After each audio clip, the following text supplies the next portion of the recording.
This video is brought to you by Gray Fox Strategic. Use code DA10 for 10% off your next purchase at grayfoxstrategic.ca. Do I think the counterterrorism mandate should be shared with other organizations in the Canadian Armed Forces or in security forces across Canada? Yes, I do. 100% I believe there are law enforcement professionals, there are members of the RCMP, there are members of the Canadian Armed Forces who are trained and equipped and adaptable to take on such tasks as counterterrorism. Counterterrorism is, it's a wide spectrum. It means different things to different people.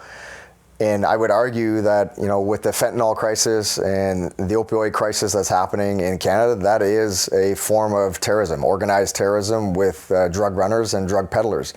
Is there an application for law enforcement to work in conjunction with members of CANSOFCOM to, cut the heads off some of these shitheads that are operating in Canada? 100%. I do. I believe policy at the highest level needs to change. I believe the way that we implement our law enforcement folks, we need to enable them to do more in executing Canadians on Canadian soil. When I mean executing, is executing operations.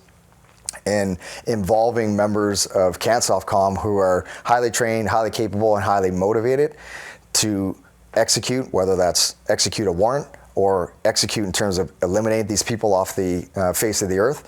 We ought to integrate what I would refer to as an interdepartmental task force, so an IDTF, where we have members of CSIS working with members of CSEC, RCMP, JTF2, potentially other municipal, provincial, or federal policing organizations. I do believe that we could be cleaning out the garbage a lot in our own backyard. And for that to change, clearly things at very high levels with regard to policy and with regard to, not only putting these people away, but putting them away for a long time, whether that's 6 feet under the earth or in jail for a very long time. So to answer that question, yes, counterterrorism in the action of neutralizing these dangers and threats could definitely be, that wealth could be shared amongst a lot of very motivated people in different departments throughout Canada.